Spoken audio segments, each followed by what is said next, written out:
കേരളത്തിന്റെ രാഷ്ട്രീയ ചരിത്രത്തിൽ ഏറ്റവും നിർണായകമായൊരു നിയമസഭാ തെരഞ്ഞെടുപ്പിനാണ് രാജ്യം സാക്ഷ്യം വഹിച്ചത്.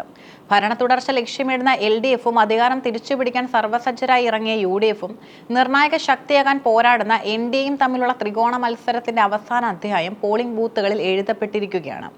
വോട്ടെടുപ്പ് ദിനത്തിൽ ഉയർന്ന രാഷ്ട്രീയ പ്രസ്താവനകളും പ്രതിഷേധങ്ങളും കേരളത്തിന്റെ വരാനിരിക്കുന്ന 5 വർഷം ആര് ഭരിക്കുമെന്ന സൂചനകൾ നൽകുന്നതാണ്. തിരുവനന്തപുരത്ത് വോട്ട് രേഖപ്പെടുത്തിയ ശേഷം മുതിർന്ന കോൺഗ്രസ് നേതാവ് AK ആന്റണി നടത്തിയ പ്രതികരണം UDF ക്യാമ്പുകളിൽ വലിയ ആവേശമാണ് ഉണ്ടാക്കിയിരിക്കുന്നത്. പിണറായി വിജയന്റെ നേതൃത്വത്തിലുള്ള സർക്കാർ ഇന്ന് 6 മണിയോടെ വിടവാങ്ങുമെന്നാണ് അദ്ദേഹം ഉറപ്പിച്ചു പറയുന്നത്. പ്രധാന നിരീക്ഷണങ്ങൾ ഇവയാണ്. കഴിഞ്ഞ 10 വർഷത്തെ LDF ഭരണത്തെ ജനദ്രോഹ നടപടികളുടെ കാലമെന്നാണ് ആന്റണി വിശേഷിപ്പിച്ചത്. സർക്കാരിനെതിരെയുള്ള ഭരണവിരുദ്ധ വികാരം വോട്ടെടുപ്പിന്റെ അവസാന ഘട്ടമായപ്പോഴേക്കും ഒരു വലിയ ജനരോഷമായി മാറിയെന്ന് അദ്ദേഹം നിരീക്ഷിക്കുന്നു. 2001-ൽ UDFന് ലഭിച്ച വൻ വിജയത്തെക്കാൾ വലിയൊരു വിജയം ഇത്തവണ ഉണ്ടാകുമെന്നും അദ്ദേഹം അവകാശപ്പെടുന്നു. SFI മുൻ സംസ്ഥാന പ്രസിഡന്റ് ഉൾപ്പെടെയുള്ള ഇടതുപക്ഷ പ്രവർത്തകർ ഇത്തവണ UDFന് വോട്ട് ചെയ്യുമെന്ന അദ്ദേഹത്തിന്റെ പ്രസ്താവനയും ശ്രദ്ധേയമാണ്.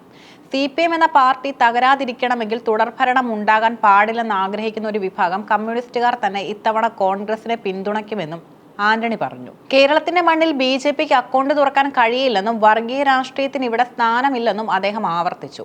തിരഞ്ഞെടുപ്പ് ദിനത്തിലെ ഏറ്റവും വികാരനിർഭരമായ രംഗങ്ങൾക്കാണ് പുതുപ്പള്ളി സാക്ഷ്യം വഹിച്ചത്. അന്തരിച്ച ജനപ്രിയ നേതാവ് ഉമ്മൻചാണ്ടിയുടെ മകനും പുതുപ്പള്ളിയിലെ സ്ഥാനാർത്ഥിയുമായ ചാണ്ടിയുമ്മൻ കറുത്ത വസ്ത്രമണിഞ്ഞാണ് വോട്ട് രേഖപ്പെടുത്താൻ എത്തിയത്.